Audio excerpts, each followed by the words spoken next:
Rain hammered against the Please, narrow I window beg you. of the safe house, each drop striking like a countdown. Elena zipped the duffel bag with Please, I trembling beg hands, you. the metallic rasp of the zipper sounding far too loud in the silence that followed. Her pulse thudded in her ears. 3 minutes. That was all she had before the perimeter alarms reset. 3 minutes to disappear, to become another ghost in a city built on secrets. She wasn't running just for herself anymore. Her hand drifted instinctively to the faint, hidden swell beneath her oversized sweater. 4 months. 4 months of nausea masked as stress, of loose clothing, of lies layered carefully over lies. 4 months of carrying a truth that could get her killed if the wrong man discovered it. If he discovered it. Elena slung the duffel over her shoulder and reached for the doorknob. The lock clicked. From the outside. Her breath caught. The door swung open slowly, deliberately, as if whoever stood there wanted her to feel every fraction of the moment. A tall silhouette filled the doorway, rainwater dripping from a dark coat onto the cracked tiles. Sharp cheekbones, familiar shoulders, the kind of presence that bent the air around it. Going somewhere. Luca Moretti asked softly. Her world tilted. "You shouldn't be here," Elena whispered, even as her body betrayed her by leaning back instinctively, as though trying to protect what grew inside her. Luca stepped in and closed the door behind him with a quiet finality. His eyes, cold, calculating, devastating, swept over the room, then settled on the duffel bag, on her boots, on the way her hand hovered too close to her abdomen. "You triggered 3 silent alerts," he said calmly. "You packed in 90 seconds. You chose the south exit." His gaze returned to her face. "Slobby, I didn't have a choice. You always have a choice." He took another step closer. "You just chose the wrong one." The safe house felt smaller with every inch he closed between them. Rain rattled the window harder now, wind howling like a warning. Elena's mind raced. Escape routes, weapons, lies, but none of them felt solid anymore. Luca was not a man you outran. He was a man you survived only if he let you. "I was leaving for good. You'll never see me again." "That," Luca replied, "is exactly the problem." He stopped just a foot away, close enough that she could smell the rain on him, the faint trace of cologne she remembered too well, close enough that memories burned, the way his hands had once steadied her, the way his voice had softened only for her, the way she had convinced herself she was different. He continued, "You planned this for weeks. You emptied accounts, burned contacts. You were careful." His eyes narrowed, except with one thing. Elena's throat tightened. "I don't know what you're talking about." Luca's hand rose, not threatening, not gentle either, and brushed the strap of the duffel bag off her shoulder. It hit the floor with a dull thud. "Don't insult me," he said quietly. "I made an empire by noticing what others miss." Silence stretched between them, thick and suffocating. "You're pale," he went on. "You flinch when someone gets too close. You've stopped drinking wine." His jaw tightened. "And now you run." The words pressed down on her chest until breathing felt impossible. "Elena," Luca said, her name no longer sharp, but dangerous in its softness. "What are you hiding from me?" She wanted to scream, to deny, to shove him aside and run. But the truth had weight, and it pulled her downward until her strength cracked. "I can't stay," she whispered. "Not here. Not with you." "Why?" Her eyes burned. "Because if I do, someone innocent gets hurt." That made him still. "Innocent?" Luca echoed, as if testing the word. Elena's composure shattered. Tears slipped free before she could stop them. She pressed a hand to her mouth, then to her stomach, as though shielding herself from his gaze. Luca followed the movement. For the first time since he'd entered the room, his control slipped. The air changed, sharp, electric, stunned. "How long?" he asked. 4 months, His breath left him slowly. When he spoke again, his voice was no longer calm. It was low, rough, stripped bare. You were going to run with my child. Our child, she corrected, lifting her chin despite the fear shaking her bones. And yes, because your enemies don't miss. They don't forgive. And they don't care who bleeds. Luca turned away, dragging a hand through his hair. The rain outside intensified, thunder rolling across the sky like judgment.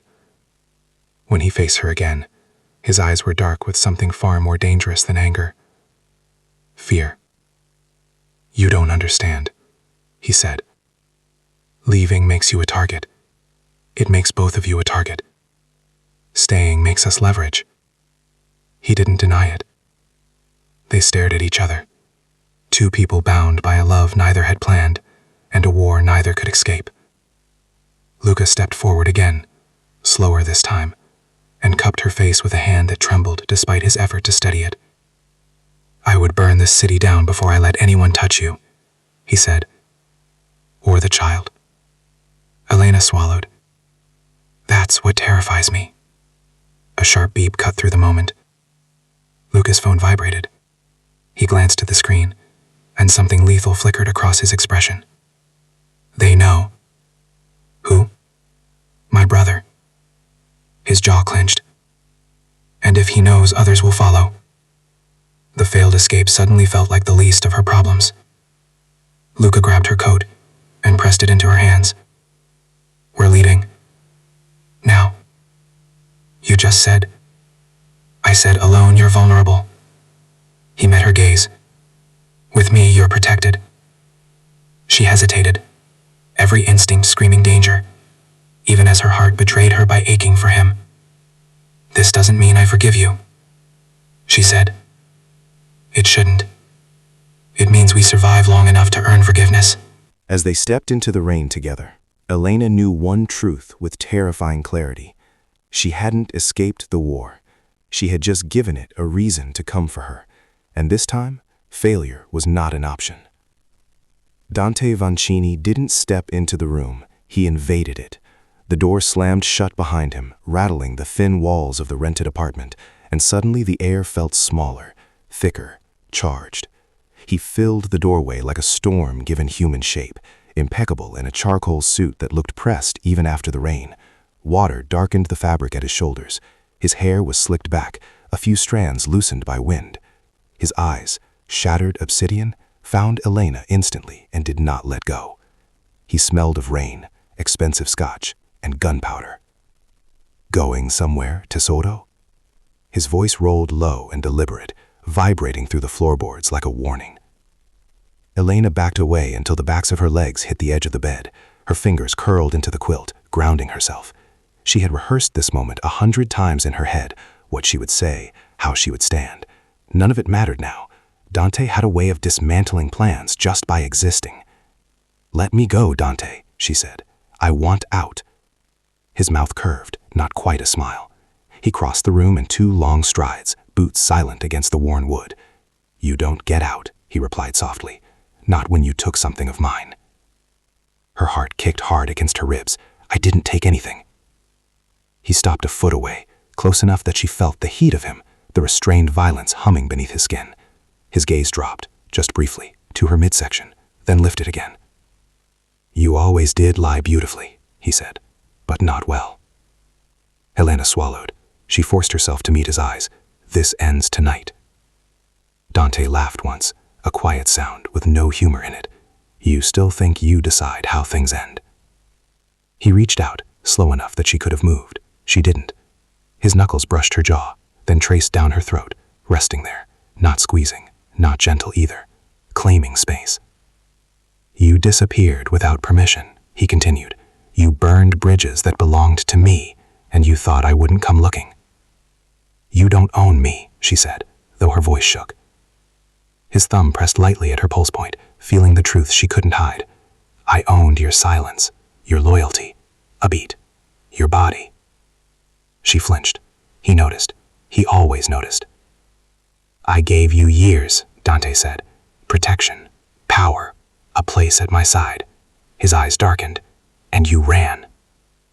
I ran because staying meant becoming someone I hate, she shot back, because loving you meant losing myself. For a fraction of a second, something cracked behind his gaze. Then it sealed shut, sharper than before. Love, he echoed, tasting the word like something foreign. I gave, you took. He stepped back abruptly, pacing once, like a caged predator. Rain tapped against the window.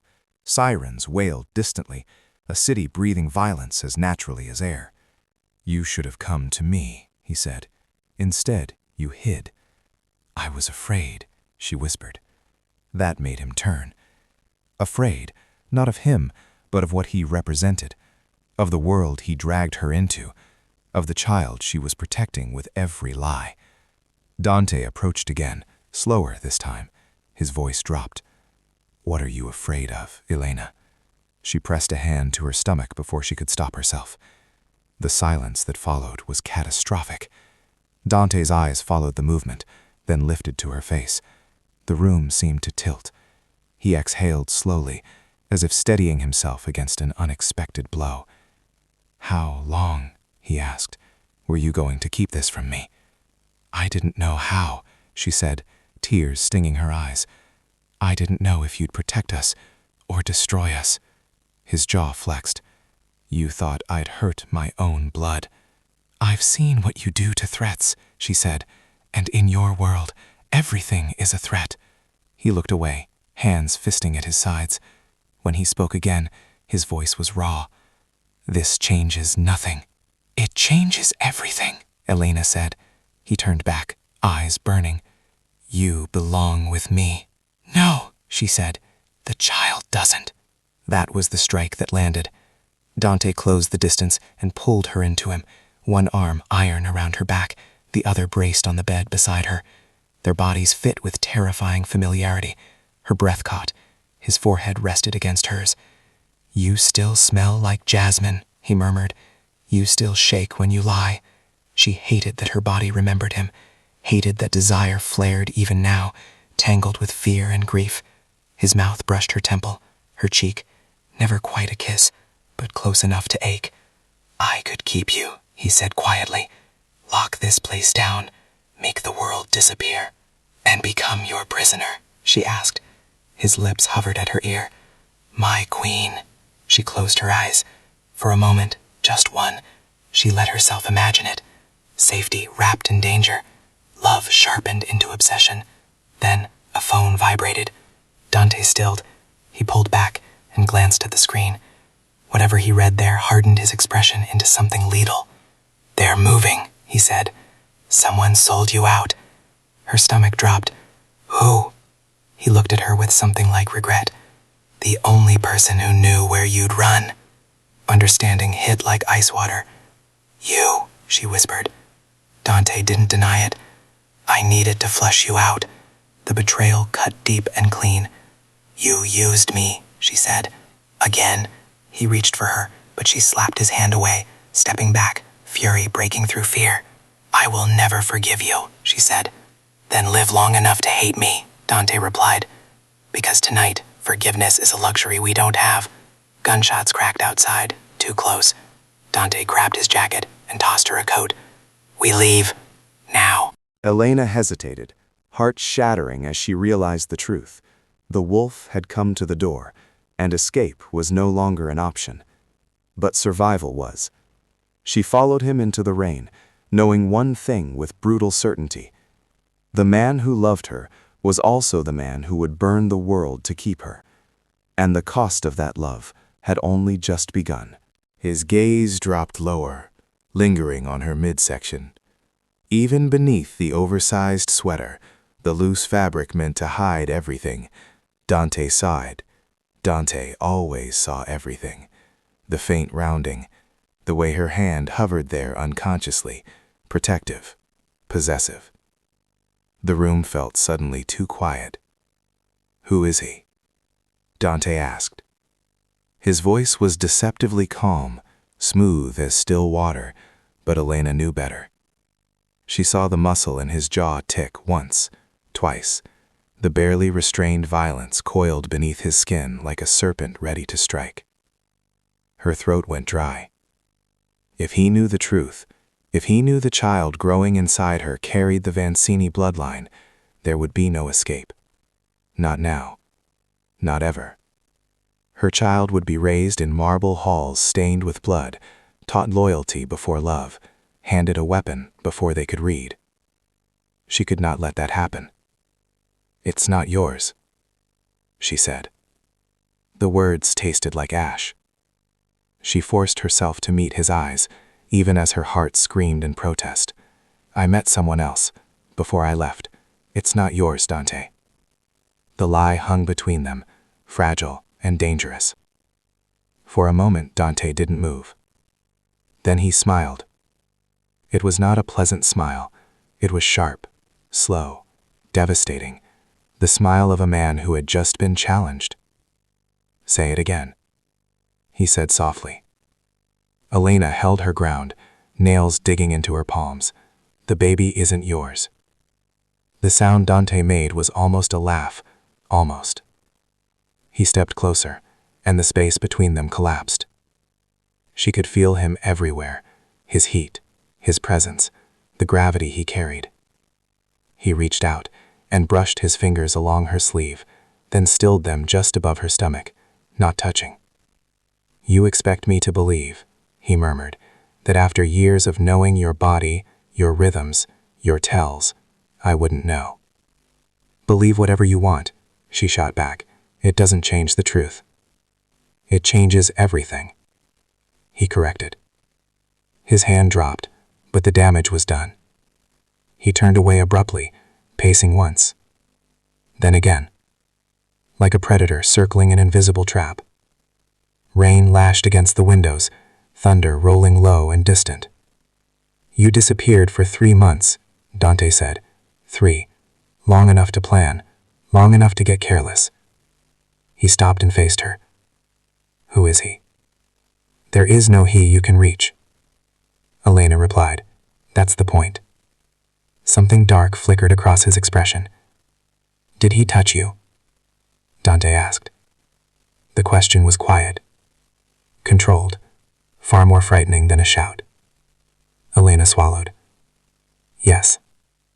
The lie felt like a knife twisting in her chest. Dante's control finally cracked. The glass on the table shattered as his fist came down hard enough to splinter wood. Elena flinched despite herself. He barely seemed to notice the blood blooming across his knuckles. "I gave you everything," he said, voice low and lethal, "and you let another man inside you." "You don't get to claim betrayal," she said, anger finally breaking through fear. "Not after what you've done. Not after the bodies, the lies, the things you asked me to ignore. I never lied to you about who I am." "No," she snapped. "You just expected me to become it." Silence fell again, heavier this time. Dante exhaled slowly, visibly forcing himself back under control. When he looked at her, his eyes were cold, but wounded. "You think this frees you," he said. "That telling me the child isn't mine gives you a clean exit?" "It gives my child a chance," Elena said. "A chance at a life that doesn't end in a grave or a prison cell." He studied her for a long moment, as if seeing her for the first time. Then he reached into his jacket and pulled out his phone. Elena's heart dropped. "You're wrong about one thing," Dante said. "Nothing connected to me ever gets a clean exit." He tapped the screen once. "Find out who he is," he said into the phone. "Everywhere, no mistakes." She stepped forward. "Dante, don't—" He cut her off with a raised hand. "If you're lying, I'll know." His eyes bored into hers. "And if you're telling the truth, then he dies." A chill spread through her veins. "You would kill an innocent man?" she whispered. "Innocent?" Dante scoffed. He put his hands on what was mine. "I was never yours," she said fiercely. His gaze softened then, just for a second. "That's where you're wrong." Another clap of thunder shook the building. Elena felt the weight of her lie pressing down on her chest, threatening to crush her. She had bought time, nothing more, and time was dangerous around a man like Dante. He approached her once more, stopping inches away. His hand rose, hesitated, then gently cupped her cheek. The tenderness hurt worse than the rage. "If the child is mine," he said quietly, "I will move heaven and hell to protect it." "And if it isn't?" she asked. His thumb brushed away a tear she hadn't realized had fallen. Then you will leave. Hope sparked, small, fragile. But you won't leave alone, he continued. You'll leave knowing that the lie you told cost someone their life. The hope died instantly. Elena closed her eyes, the weight of the choice crushing her. Protect the truth and doom her child to a life of violence, or protect her child and let the lie destroy everything else. She opened her eyes again, meeting Dante's gaze with quiet resolve. Do what you have to do, she said. He studied her for a long moment, then nodded once.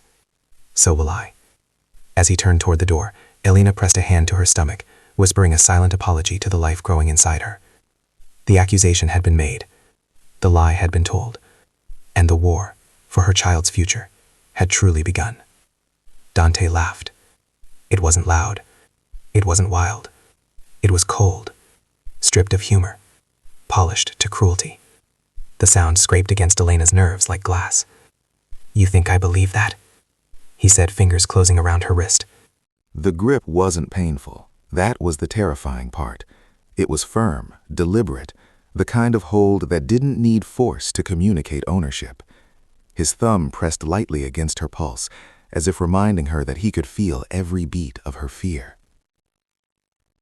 You think I don't know you haven't been with anyone but me in 2 years, he continued, voice low, lethal. Dante, he didn't let her finish. He dragged her out of the safe house and into the rain-soaked night, the world blurring into streaks of light and water. The armored SUV waited at the curb like a black beast, engine purring. The door was already open. She barely had time to catch her breath before he guided, forced her inside. The door slammed. The lock engaged with a heavy, mechanical click. The sound echoed in her chest. We're going home, Elena, Dante said as he climbed in beside her. And until I know the truth, you are not leaving the penthouse. You are a prisoner in the sky until I decide your fate. The SUV pulled away smoothly, as if nothing had happened, as if she hadn't just lost her freedom. Elena stared straight ahead, hands clenched at her lap, her stomach twisting, not from the motion of the car, but from the reality closing in around her. She was back in the devil's playground. The penthouse rose above the city like a throne carved from glass and steel. When the elevator doors opened, warm light spilled out, gilded and false, wrapping around her like a lie she had once mistaken for safety. The doors closed behind them. The lock slid into place. Again. Elena stepped forward slowly, her footsteps echoing across marble floors polished to perfection. Floor-to-ceiling windows revealed the city far below, glittering, alive, unreachable. She had once loved the view. Now it felt like mockery.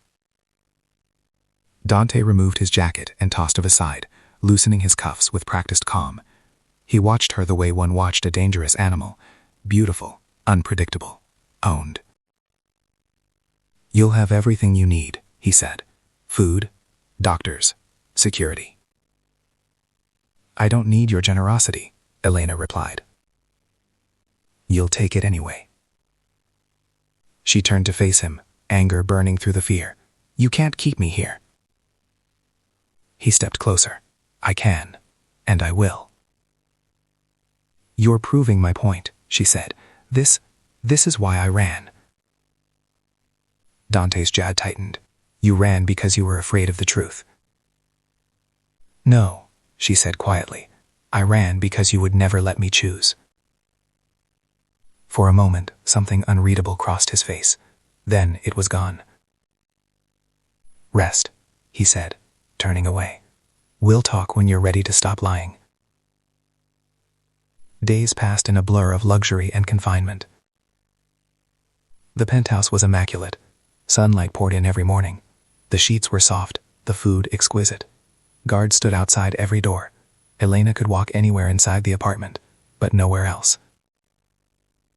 A cage, gilded and beautiful. Dante was everywhere and nowhere at once. Sometimes he appeared without warning, a shadow at the edge of her vision. Other times he vanished for hours, leaving behind tension thick enough to choke on. When he was there, the air changed. Their conversations were careful, edged with restraint. He never touched her again. Not really. No grips, no claims. Just proximity. Just presence. It was worse. At night, Elena lay awake listening to the city breathe below her, one hand resting protectively over her stomach. She whispered promises into the dark, of safety, of freedom, of a life far from blood and power. She didn't know if she believed them herself. The confrontation came on the 5th night. She was standing by the windows, watching a storm roll in, when Dante joined her. Thunder rumbled in the distance, lightning flashing silver across the glass. "You're still lying," he said without preamble. She didn't turn. "And you're still controlling." His reflection stared back at her. "I've had my people digging. There is no someone else. No trace, no history." Her heart stuttered. "I told you," she said carefully. "You wouldn't find him." He stepped closer, his reflection merging with hers in the glass. "You're not that good at disappearing, Elena. Not from me." She turned then, fury flaring. "What do you want from me?" "The truth. You wouldn't accept it even if I gave it to you."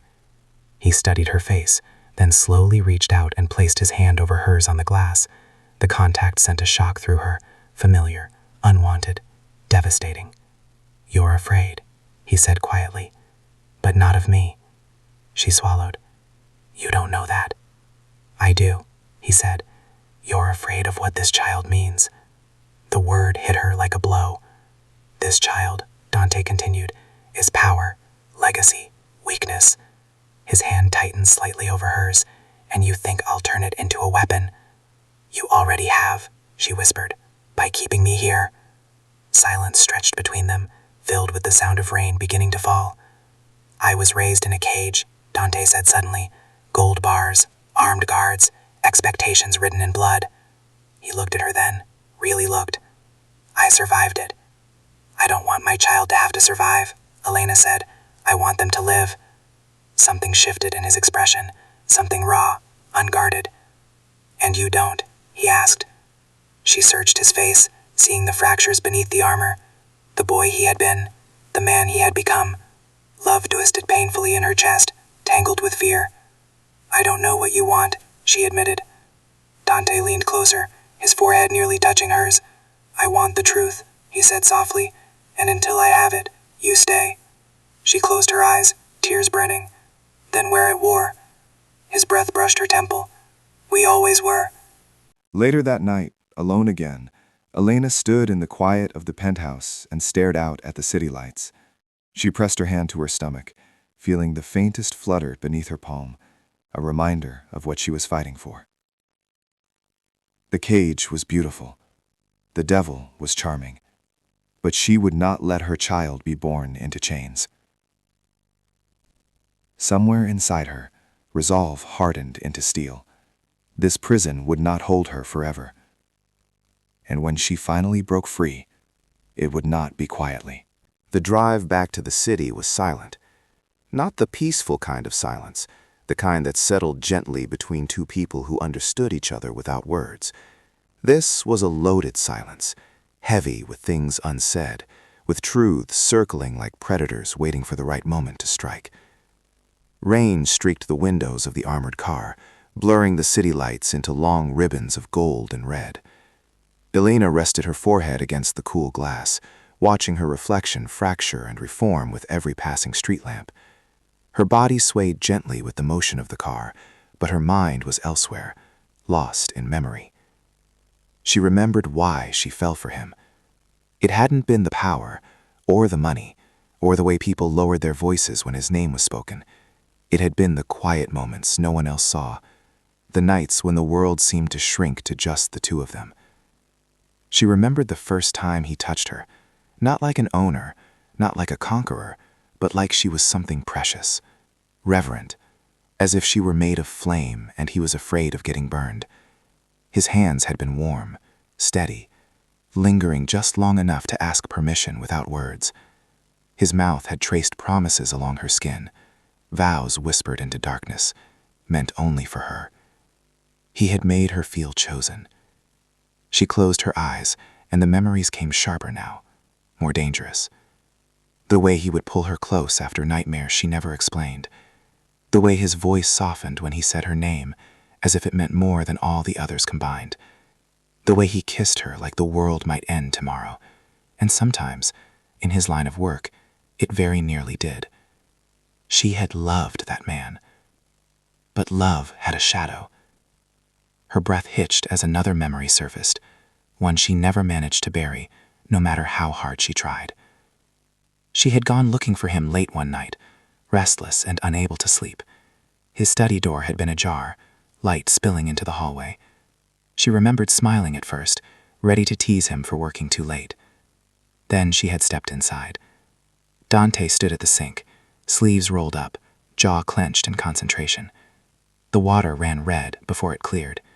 Blood slid down his hands and disappeared into the drain like it meant nothing, like it was dirt to be washed away. She had frozen in the doorway. He hadn't looked up right away. When he finally did, their eyes met in the mirror. Something unreadable had passed between them. He hadn't lied. He hadn't explained. He simply dried his hands and walked toward her, cupping her face gently, as if he hadn't just come from violence. "I'm home," he had said. That was the moment she understood. She loved the man, but she feared the monster. The car slowed as traffic thickened, the city pressing in around them.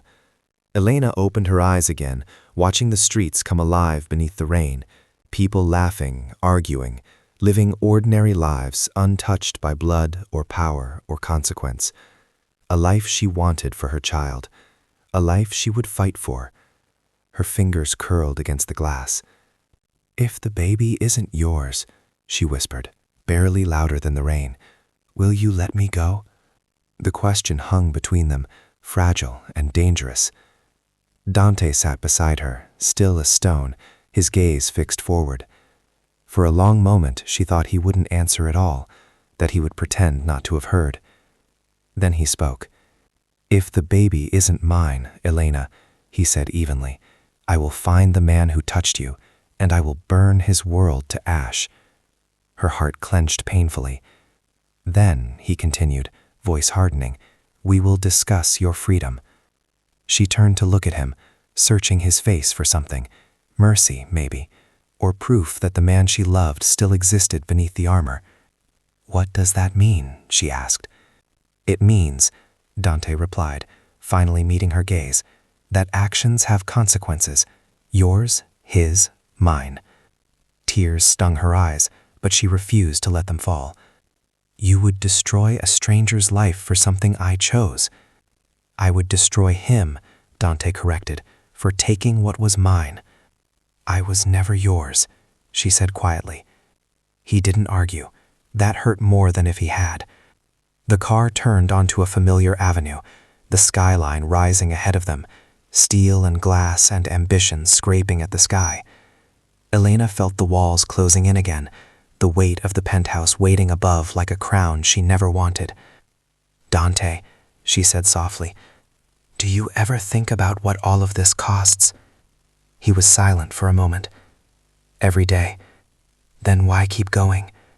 "Because stopping," he said, "would mean admitting that everything I've done was for nothing." She studied his profile, the sharp lines, the controlled breathing, the tension he carried even in stillness. A man built by fire, held together by will alone. "I don't want our child to inherit that."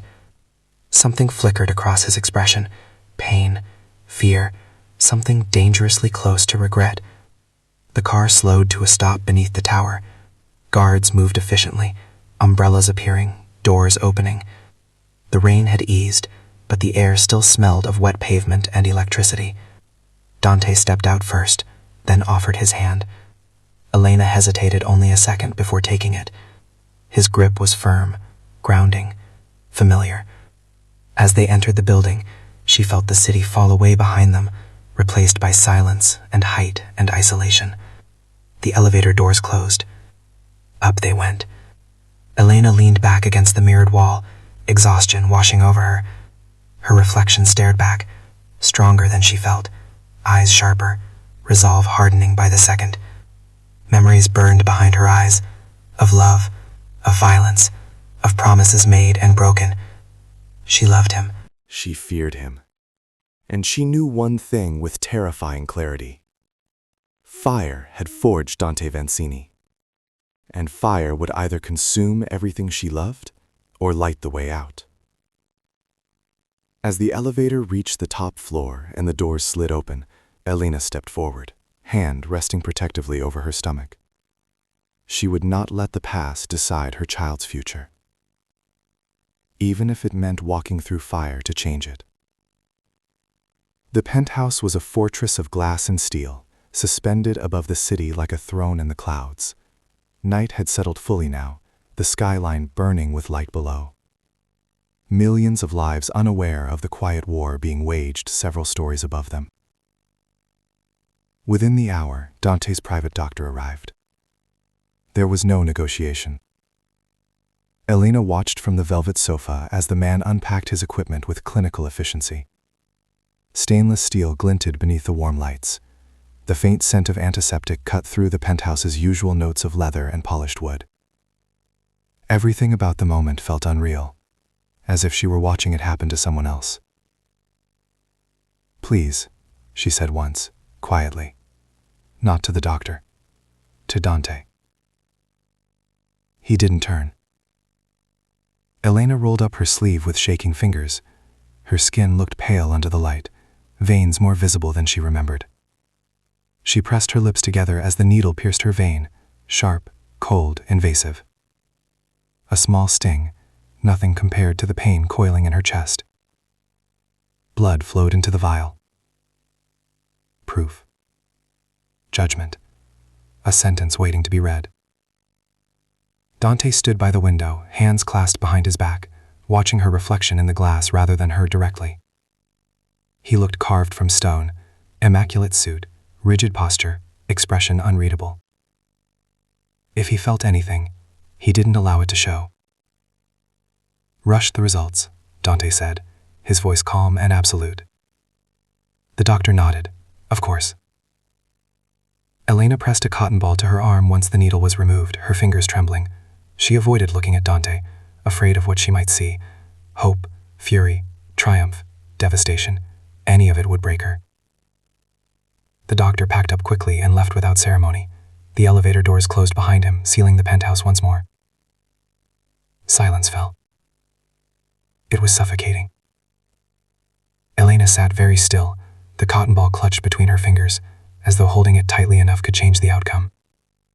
She stared at the faint spot of red seeping through the white, her thoughts spiraling. "Please," she prayed silently, "let there be a mistake, a contaminated sample, a misread result, anything." She wasn't praying for herself. She was praying for the life growing inside her, an innocent heartbeat caught between two futures, neither of them safe. Dante finally turned. Their eyes met across the room, and for a moment, the years between them collapsed. She saw the man she had loved, the one who used to watch her like this, not with suspicion, but with awe. The one who had once rested his hand on her stomach absent-mindedly as they talked about nothing at all, never knowing what might have been. "You didn't have to do this," Elena said softly. "Yes, I did," Dante replied. "Why?" she asked. "You already decided I'm lying." His jaw tightened. "I decided I need certainty. And if the certainty destroys everything?" He didn't answer right away. He walked toward her instead, stopping a few feet away, close enough that she could feel the heat of him, the tension radiating outward like a warning. "Then," he said quietly, "we deal with what's left." She let out a shaky breath. "You're not dealing with numbers on a page. You're deciding a life." His eyes flicked to her stomach before returning to her face. "So are you." The words cut deep. "I lied to protect my child," she said. "From this, from being turned into leverage, from being raised inside walls that bleed." "You think I would harm my own blood?" Dante asked. "I think," Elena replied, voice trembling, "that your world doesn't allow innocence to survive."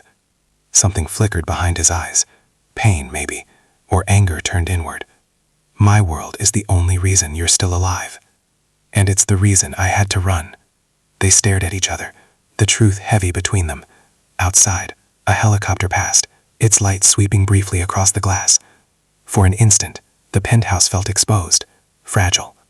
Elena leaned back against the sofa, exhaustion finally crashing over her.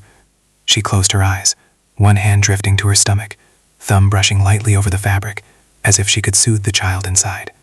She remembered the first time she realized she was pregnant, the shock, the terror, the strange, fierce joy that followed. She remembered promising herself she would do better, be better, protect this life no matter the cost, even if it meant standing alone. "Sit," Dante said quietly. She opened her eyes. He gestured to the sofa, then poured himself a drink, the amber liquid catching the light. He didn't offer her one. They waited. Minutes stretched into hours. The city lights shifted as time passed, traffic thinning, the rhythm of the night changing. Elena's thoughts spiraled.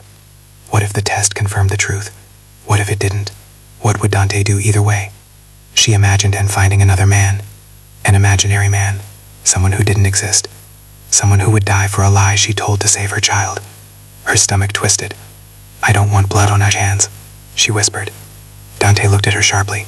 "Then tell me the truth." She met his gaze, tears finally spilling over. "I am." The clock on the wall ticked loudly, each second a hammer blow. Midnight creeped closer. Dante's phone vibrated. Both of them froze. He looked down at the screen, his face unreadable. Elena's heart slammed so hard she thought she might be sick. She stood without realizing she'd moved, one hand gripping the back of the sofa. Dante didn't answer immediately. He stared at the phone, jaw tight, as if bracing himself. Then he swiped to accept the call. "Yes," he said. Elena watched his face, searching for any sign: anger, relief, devastation. His expression remained controlled, but his eyes darkened, sharpening with focus. "How certain?" he asked. Her breath caught. "Yes," Dante continued. "I understand." The call ended. The phone lowered slowly. The world seemed to tilt. Elena took a step forward. "Dante." He looked at her, and for the first time that night, his control cracked. Just a fracture, but enough for her to see something raw beneath it. "This changes things," he said. Her heart thundered. "How?" He didn't answer immediately. He walked toward her, stopping inches away. His gaze dropped to her stomach, then lifted again, heavy with implication. "The needle doesn't lie," Dante said quietly. Fear and hope collided violently in her chest. "So," she whispered. Dante inhaled slowly, as if steadying himself before stepping into fire. "So," he repeated. "Now we decide what survives." Elena pressed her hand to her stomach, tears streaming freely now, not from weakness, but from the crushing weight of what came next. The test was done.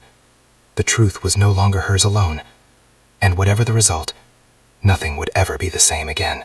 The hours ticked by like a countdown to an execution. Time stretched, elastic and cruel, every second loud in the silence of the penthouse. The city below pulsed with life, sirens, traffic, distant laughter. But up here, suspended above consequence, everything felt frozen in anticipation of a verdict not yet spoken. Dante poured himself a drink. He didn't offer her one. Elena noticed. She noticed everything now.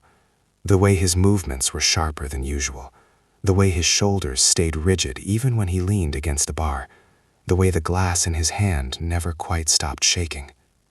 A predator confined, pacing the edges of his territory. She sat on the sofa, spine straight, both hands resting over her stomach as if she could shield the child from the tension in the room. The velvet beneath her felt too soft, too indulgent for the moment they were trapped in.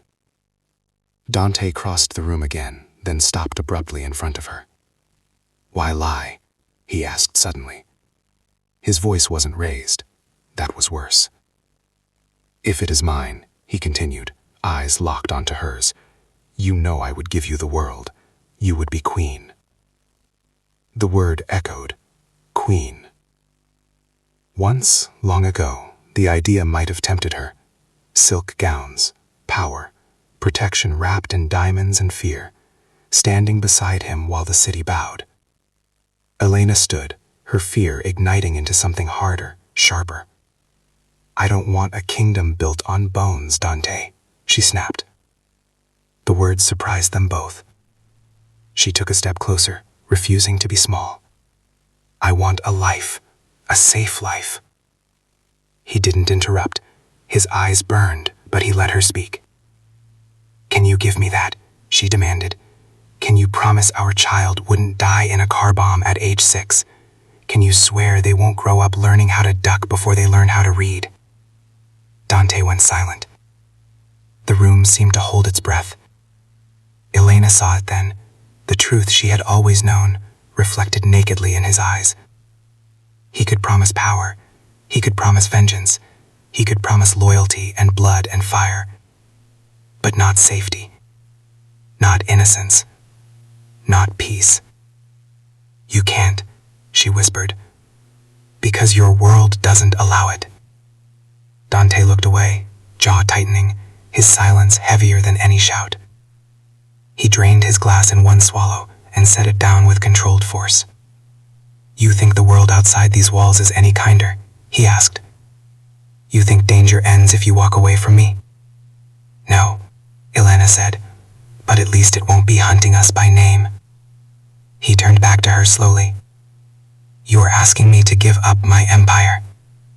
I'm asking you, she replied, voice breaking but steady, to give our child a chance to live without a target on their back. The city lights flickered outside, reflected in the glass like distant stars, beautiful, unreachable. Dante followed her gaze, and for a moment, she wondered what he saw when he looked down there.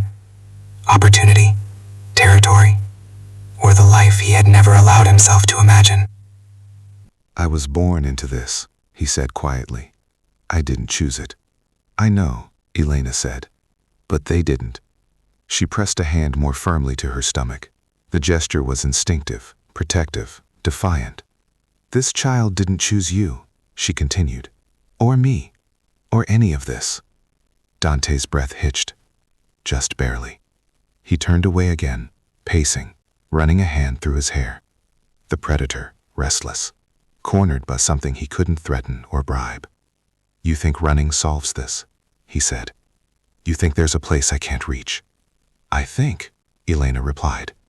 There are places you wouldn't follow. He stopped. Slowly, he faced her again.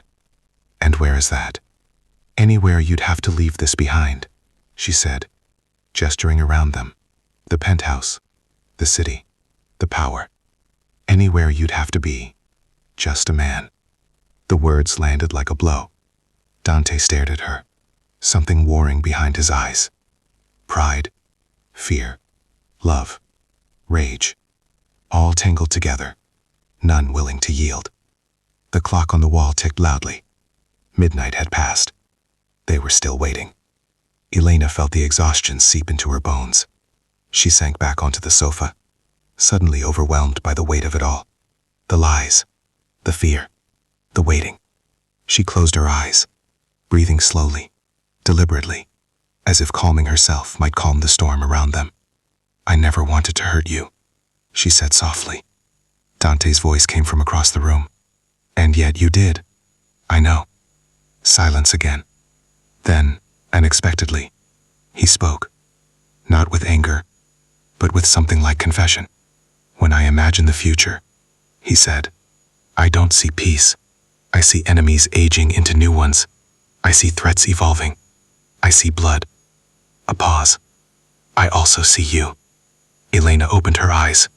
I see you standing beside me. Dante continued, unbreakable, untouchable. I see a child who never has to fear, because everyone else does. That's not safety, she said gently. He didn't argue. The phone vibrated again on the table. Both of them froze. Dante didn't move this time. He looked at the phone as if it were a weapon left too close to his heart. Elena stood slowly, every nerve alight. Answer it, she said. He did. Yes, Dante said into the phone. Elena watched his face, every micro-expression magnified by her fear. His eyes narrowed slightly. His shoulders dropped just a fraction, as if something inside him had shifted. He listened. Then the call ended. Dante lowered the phone slowly. Well, Elena asked, barely breathing. He looked at her for a long moment, long enough that her knees threatened to give out. The results are conclusive. She hearted.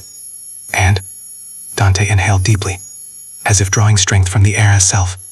And now, he said, we decide what kind of monster this world will force me to be. Elena's chest tightened. Or, she replied softly, what kind of man you choose to become. They stood there, facing each other across the distance carved by fear and love and fate. The waiting game was over. The choice had begun. Midnight struck. The sound came softly from somewhere unseen, an elegant chime woven into the penthouse's hidden system, but it landed like a gunshot. Almost immediately, the private elevator chimed in response, a polite, mechanical ding that shattered the fragile stillness. Elena's breath caught. Footsteps echoed outside the door. Controlled, professional. A courier, anonymous and forgettable by design, entered with a nod that never quite reached his eyes. He handed Dante a thick, sealed envelope, heavy, cream-colored, stamped with the insignia of the private lab. The door closed again. The room went deathly quiet. The air conditioning hummed, loud now, invasive, like a jet engine roaring in the background of her thoughts. Elena clutched a throw pillow to her chest, pressing it against her stomach, as if fabric and feathers could shield her unborn child from what was about to happen. Dante didn't move for several seconds. He stared at the envelope in his hand as if it were alive, as if it might bite. Finally, he tore the seal. The sound of paper ripping was obscene in its finality. He pulled out the document, crisp, white, official. His eyes scanned the page with brutal efficiency. No hesitation, no confusion, just calculation. His face revealed nothing. A mask of stone. Helena watched him, her heart pounding so hard she was sure he could hear it. She searched his expression for any crack, any hint of mercy or fury or relief. There was nothing. Dante Vancini was perfectly still, terrifyingly composed.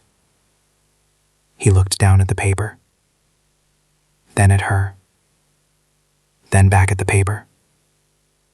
99.9%, he read aloud. The words hit her like a physical blow.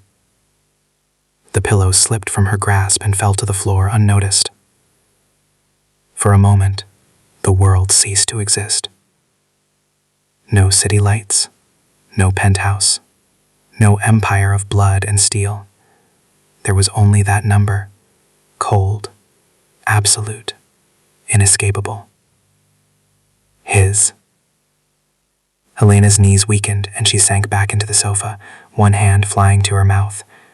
Her eyes burned, but no tears fell. Shock hollowed her out, leaving her suspended in a strange, weightless calm.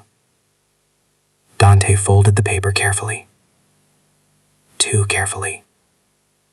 He placed it back into the envelope, sealed it again, and set it on the table as though it were merely another document among thousands. Only then did he look at her fully. His gaze was different now. Not violent. Not triumphant. Something deeper. Darker. Possessive in a way that felt ancient. Instinctive. You lied, he said quietly. Yes, Elena whispered. He nodded once, as if confirming something he had already known in his bones. You shouldn't have. I was afraid, she said, her voice trembling despite herself. I still am. Dante took a step toward her. She flinched before she could stop herself. He noticed.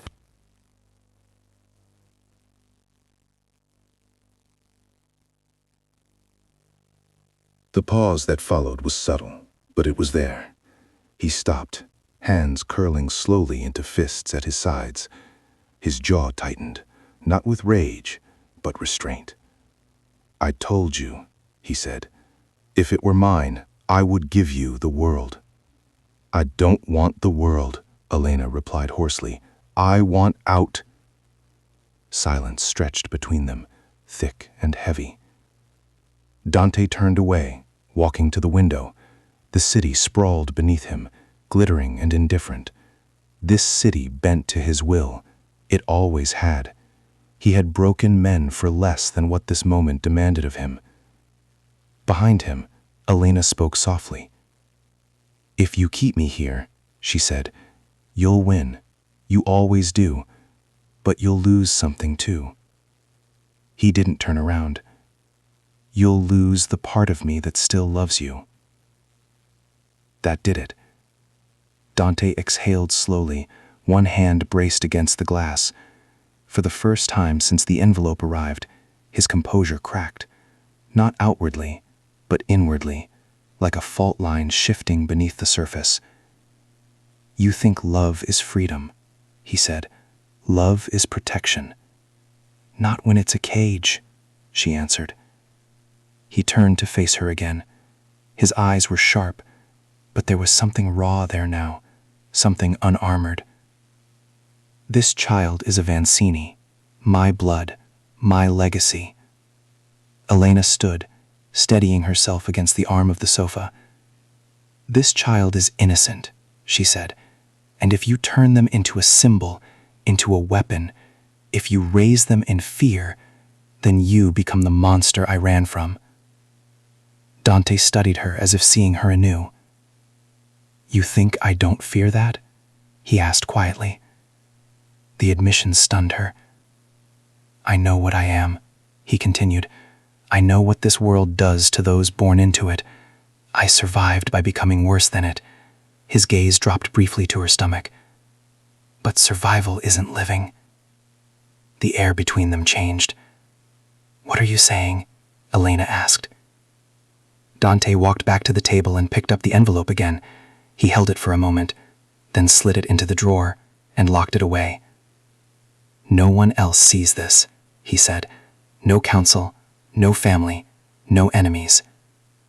Her heart raised. "You'd hide an heir." "I would hide my child," he corrected. "From them, from myself." He stepped closer, not invading now, but careful, deliberate. "You will stay here," he said. Elena's heart sank, until he continued, "For now, not as a prisoner." She searched his face. "Then what?" "As insurance," Dante said grimly, "against my own world." He knelt in front of her slowly, a movement so unexpected it stole her breath. He didn't touch her. He simply lowered himself to her level, his voice quiet, deadly serious. "I will dismantle what threatens you," he said, "piece by piece. I will burn alliances, erase enemies, rewrite rules that have stood for generations." Her eyes filled despite herself. "And if you can't?" Dante looked at her, at the woman who had loved him, feared him, defied him. "Then," he said, "I will let you go." The words hung between them, impossible, monumental. Elena swallowed. And the child. His hand hovered near her stomach, stopping just short of contact. "They will never be raised as a soldier," he said. "I swear it. Not on my empire. Not on my name." She studied him, searching for deception. She found none. Outside, the city roared on, unaware that something fundamental had shifted above it. The envelope was sealed away. The truth was spoken. And for the first time since she ran, Elena realized the most dangerous thing about Dante Vancini wasn't his violence. It was that he might actually change. The paper slipped from Dante's fingers. It fluttered once, twice, before landing face down on the marble floor, like a fallen verdict from a merciless god. Dante turned. Elena's breath caught in her throat as he started toward her, slow, deliberate, each step echoing through the vast penthouse. Her body reacted before her mind could catch up. She flinched, shoulders curling inward, bracing for the explosion she had been waiting for since midnight. Rage, punishment, possession. "You looked me in the eye and lied," Dante hissed, stopping directly in front of her. He loomed over her, tall and terrifying, his shadow swallowing her whole. "You tried to steal my heir. You tried to steal my family." "I tried to save him," Elena cried. The words tore out of her, raw and jagged. Tears finally spilled over, hot and unstoppable, streaking down her cheeks. Months of fear, of running, of lying awake at night with one hand pressed to her stomach. Everything broke free at once. "I didn't want him to be you," she sobbed. "I didn't want him growing up surrounded by guns and blood and men who die before they're 30. I didn't want him learning how to kill before he learns how to love." Her voice cracked. She pressed a hand to her chest as if her heart might tear itself apart. "I didn't want him to be a monster," she whispered. For a heartbeat, Dante didn't move. Then, suddenly, he dropped. He fell to his knees in front of her with a force that startled her breath from her lungs. His hands slammed onto the sofa on either side of her hips, trapping her there, not touching her, but boxing her in completely. Elena gasped. His face was inches from hers now, too close. His eyes burned, dark, feverish, alive with a terrifying mix of adoration and fury. This wasn't the cold rage of a crime lord delivering judgment. This was something far more dangerous. Love. "You think I don't hate what I am," Dante whispered. His voice was low, almost reverent, as if he were confessing a sin. His forehead hovered just short of touching hers. She could feel his breath, warm, uneven, against her lips. "You think I don't wake up every morning knowing the world would be better if I didn't exist?" His jaw clenched, muscles twitching beneath the skin. "I didn't choose this life, Elena. I was born into it, forged in it." A tear slid down her cheek. He noticed it instantly. His thumb lifted, hesitated, then brushed it away with devastating tenderness. "He will be me," Dante whispered darkly. The words sent a shiver through her entire body. "But he will be better," he continued, "because he will have you." Her breath hitched. Dante's gaze dropped to her stomach, his expression shifting again, softening, fracturing. For the first time, Elena saw something in him she had never seen before. Fear. "He won't grow up alone," Dante said. "He won't be raised by wolves and lies. He won't learn love from a ledger and loyalty from a gun." His hand trembled as it hovered near her belly, finally resting there, gentle, reverent. The contact sent a jolt through her, electric and overwhelming. "You tried to take him from me," Dante said, lifting his eyes back to hers. "And I should punish you for that." Her heart pounded violently. "Then do it," she whispered. "But don't pretend this was betrayal. It was desperation." Their eyes locked. Seconds passed. Then Dante did the unthinkable. He bowed his head. Just slightly, barely noticeable. But for a man like Dante Vancini, it was seismic. "You should have trusted me," he said quietly. "I did," Elena replied through tears. "Once, and it almost destroyed me." He inhaled sharply, as if struck. Slowly, he pulled his hands back from the sofa and sat on his heels, creating space where there had been none. "You are not leaving," he said, not as a threat, but a fact. "Not yet." Her chest tightened. So this is the verdict? This, Dante said, standing again, is a truce. He extended a hand toward her, not commanding, not forcing, offering. Elena stared at it. Her mind screamed danger. Her heart whispered hope. What does that mean? She asked. It means you stay, he said, not as a prisoner, as the mother of my child, as my equal. His voice hardened slightly. And I change. A bitter wrath escaped her. You don't change, Dante. Men like you don't. Men like me don't love, he countered. And yet here we are. Silence stretched between them again, but this time it felt different. Charged, fragile, alive. What if you fail? Elena asked. What if your world comes for us anyway? Dante's mouth curved into a dark, dangerous smile. Then I burn it down. She searched his face, knowing the weight of that promise. Finally, she placed her hand in his. His fingers closed around hers instantly, warm, firm, grounding. This child will never be used as leverage, by anyone, not even me. And if I try to leave again, she asked softly. His thumb brushed over her knuckles. Then I'll let you. She blinked. Just like that. No, he admitted. It would destroy me. Her breath shook.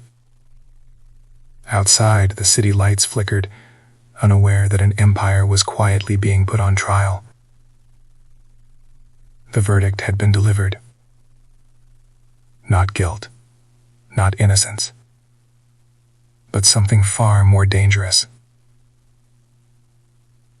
Hope.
You wanted safety?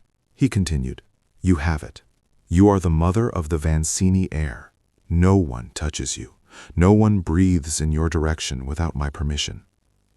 Elena swallowed. The words wrapped around her like a velvet-lined cage, soft on the inside, reinforced with steel. Dante leaned down and pressed a kiss to her forehead. It wasn't tender. It wasn't romantic. It was a seal. Ownership, not affection. You lied to me, Elena, he murmured against her skin. Now you serve a life sentence. He pulled away before she could respond, already turning toward the window as if the matter were settled. The city sprawled beneath them, alive with lights and motion, millions of people moving freely, unaware of the empire towering silently above them. Elena stepped closer to the glass. From this height, the city looked unreal, beautiful, untouchable. Like a dream she could see, but never enter again. The glass reflected her faintly, her pale face, the curve of her belly, the shadow of Dante behind her like a second skin. She was safe. She was loved. And she was completely, utterly trapped. I didn't want this, she said softly. Dante didn't turn around. You wanted protection. I wanted a choice. You made one, he replied. You chose to run, you chose to lie, and you chose me the moment you carried my child. Her hands pressed flat against the glass. It was cool beneath her palms, grounding her as her emotions swirled violently inside her chest, relief tangled with grief, gratitude knotted with resentment. You're building a prison out of love, she whispered. Dante finally faced her. This world doesn't allow half measures. Not for me, not for you, not for him. He stepped closer again, slower this time, his presence filling the space without crushing it. His hand returned to her stomach, gentler now, his thumb brushing an absent-minded arc. I will destroy anyone who threatens you, he said quietly. I will rewrite my empire if I have to. But you will not leave. Elena looked up at him, searching his face for softness, for mercy, for something human beneath the legend. What about me? She asked. Who protects me from you? Something flickered in his eyes, pain, sharp and fleeting. I won't hurt you, Dante said. That's not the same thing. Silence stretched between them. Outside, a helicopter cut across the skyline, its distant thrum a reminder that danger still existed, even here, even now. Dante's jaw tightened. You think I don't know what this costs you? She laughed softly, bitterly. Do you? He reached up, cupping her face in his hand. His touch was warm, grounding, devastating in its familiarity. I am offering you certainty, he said, in a world that kills the uncertain. I'm not afraid of uncertainty, Elena replied. I'm afraid of disappearing. His thumb brushed beneath her eye, where tears threatened to fall. You will never disappear. Not while I breathe. That was the problem. She closed her eyes for a moment, letting the weight of the truth settle. When she opened them again, her voice was steadier. If I stay, she said, this child will never be used, never paraded, never threatened to control me or anyone else. Dante nodded once. I swear it. And I will be allowed to shape who he becomes, she added. Not just you, not just your world. His gaze hardened, then softened. He will have your heart, Dante said, and my name. She exhaled slowly. It wasn't freedom, but it wasn't surrender either. Elena rested her hand over his, feeling the faintest flutter beneath their palms, a reminder that this wasn't just about power, or fear, or love twisted into chains. This was about life. I'll stay, she said. Dante's shoulders eased, just a fraction. Good. But don't mistake this for forgiveness, she continued. I haven't forgiven you. Not yet. A corner of his mouth curved upward.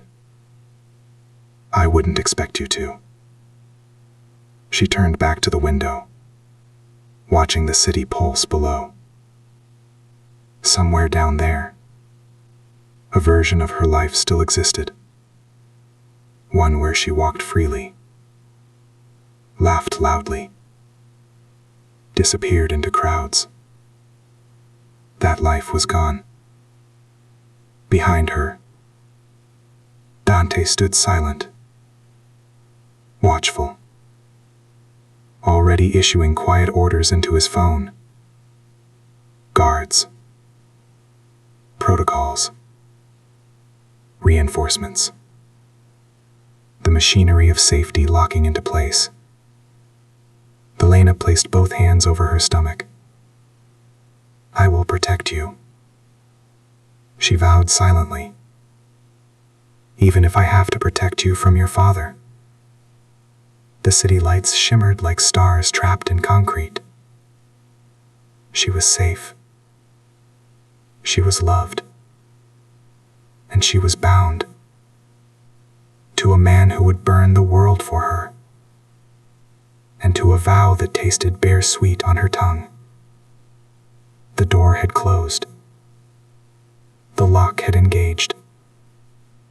And somewhere between devotion and damnation, Elena stepped fully into the life she could no longer escape.